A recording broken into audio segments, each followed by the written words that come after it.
Hello बच्चों, आज मैं बताने वाला हूँ चैप्टर 1 का एक महत्वपूर्ण टॉपिक और लेके आया हूँ समुच्चयों का अंतर। आज समुच्चयों के अंतर की बात की जाएगी। समुच्चयों का अंतर क्या है, इससे रिलेटेड क्वेश्चन क्या हो सकते हैं।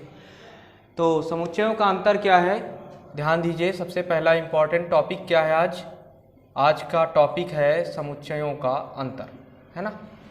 समुच्चयों का अंतर, इसको हम इंग्लिश में क्या बोलेंगे, difference of sets. Difference of sets, है ना। तो इसकी बात करेंगे। तो समुच्चयों का अंतर समझ लीजिए कि समुच्चयों का अंतर क्या है।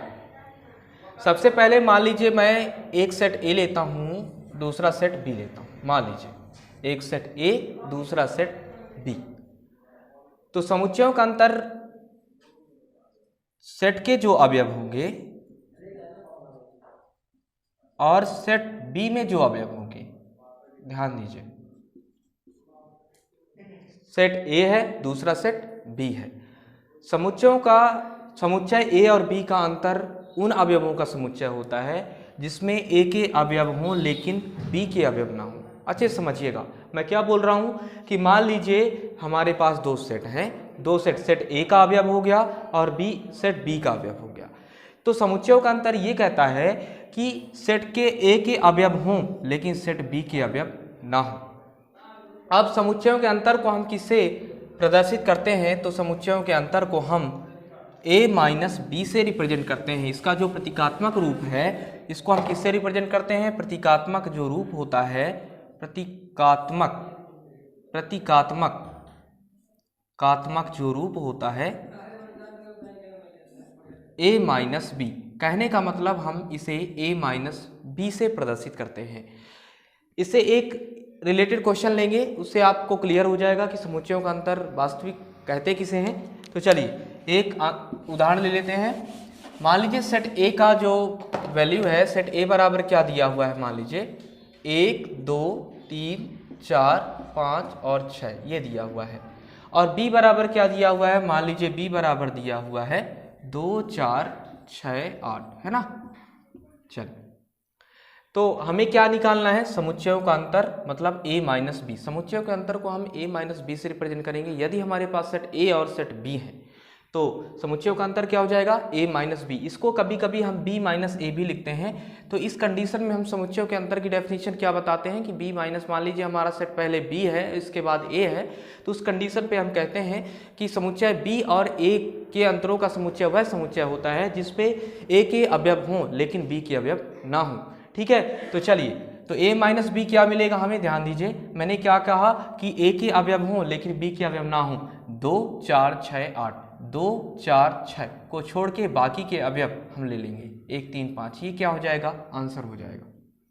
अब मान लीजिए b माइनस ए की बात आती है कि b माइनस ए क्या होगा, तो b के जो अवयव हैं, b के जो एलिमेंट हैं उनको छोड़ के, है ना, b के एलिमेंट b का अवयव हो लेकिन a का अवयव ना हो।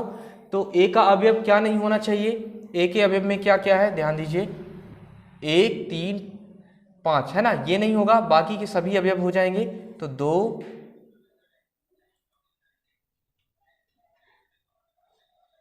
है ना, तो ये आ जाएगा 8 केवल, क्योंकि 2 4 6 यहाँ भी हमें मिल रहा है तो इसे हम छोड़ देंगे और 8 यहाँ पर नहीं मिल रहा है, इसलिए ये क्या हो जाएगा, b माइनस ए का आंसर हो जाएगा। ये अंतर का कॉन्सेप्ट है। चलिए अब एक क्वेश्चन और लेते हैं। मान लीजिए एक क्वेश्चन और लेते हैं उदाहरण के तौर पर।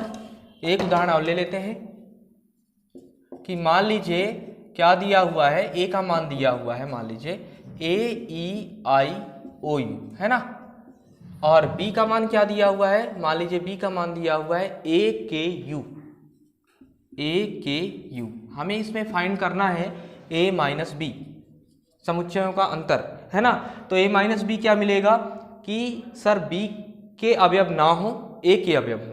तो b के अवयव नहीं होना चाहिए इसमें, तो b के अवयव क्या नहीं होंगे, a नहीं होगा, e होगा, यहाँ पर u नहीं होगा, बाकी i होगा, o होगा और k होगा। ये आंसर हो जाता है, बेसिक आंसर, है ना। चलिए, तो इस प्रकार जो है समुच्चयों का अंतर भी कंप्लीट हो जाता है। समुच्चयों का अंतर क्या लिखेंगे, परिभाषा की समुच्चय ए और बी के अंतरों का वह उन अवयवों का समुच्चय होता है जिसमें ए के अवयव हों लेकिन बी के अवयव ना हो। किस कंडीशन पर, जब ए माइनस बी लिखें हम।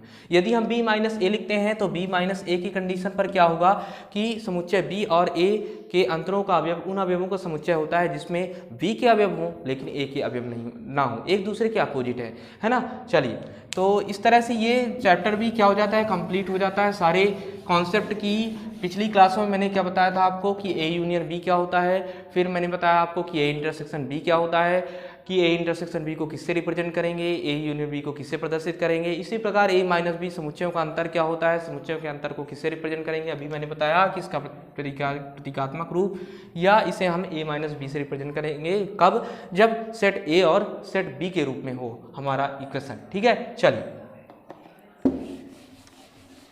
तो एक क्वेश्चन मैं ले लेता हूं, उससे सारे कॉन्सेप्ट और क्लियर हो जाएंगे। जैसे मान लीजिए ए बराबर क्या दिया हुआ है, ए बराबर दिया हुआ है 3 4 5 6 7 है ना, और बी बराबर क्या दिया हुआ है, मान लीजिए बी बराबर दिया हुआ है 1 4 6 और 8 मान लीजिए, है ना, और 7 8 ऐसा लिखेंगे।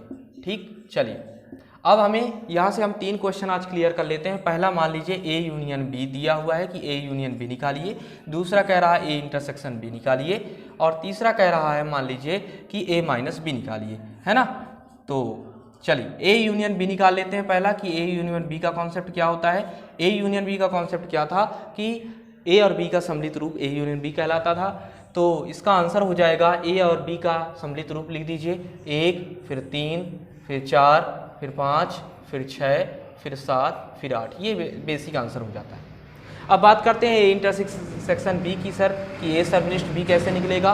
ए सर्वनिष्ठ बी में मैंने बताया था कि दोनों सेटों के अवयवों का जो उभयनिष्ठ अवयव होगा उसे हम ए इंटरसेक्शन बी बोलेंगे या सर्वनिष्ठ बोलेंगे, समुच्चयों का सर्वनिष्ठ बोलेंगे। तो दोनों में कॉमन क्या दिख रहा है आपको, दोनों में कॉमन यहाँ पर 4 है, यहाँ पर 6 है और यहाँ पर 7 है। तो लिखेंगे 1 4 6 और 7, ये उभयनिष्ठ अवयव हो जाते हैं। इस प्रकार ए इंटरसेक्शन बी मिल जाता है, यहाँ पर हमें ए यूनियन बी मिल जाता है। अब हम बात करते हैं अंतर की, बात करते हैं ए माइनस बी की। तो ए माइनस बी यहाँ से कैसे, ए माइनस बी क्या मिलेगा, ए माइनस बी बराबर मिलेगा हमें, अंतर लिखेंगे मतलब ए के अवयव तो होना चाहिए लेकिन बी के अवयव ना हो। तो क्या लिखेंगे हम, ए के अवयव में बी के अवयव ना हो, तो यहाँ पर लिखेंगे हम 3 नहीं है, यहाँ पे लिख लेंगे 4 है, 6 भी है, मतलब 5 नहीं है तो 5 लिख लेंगे, और तो ये आंसर हो जाएगा, है ना। तो उम्मीद करता हूँ ये भी क्लास आपको समझ में आई होगी। अब मैं नेक्स्ट क्लास में मिलूंगा आपसे और एक बेहतरीन टॉपिक लेके आऊँगा, एक बेहतरीन चैप्टर का एक बेहतरीन टॉपिक।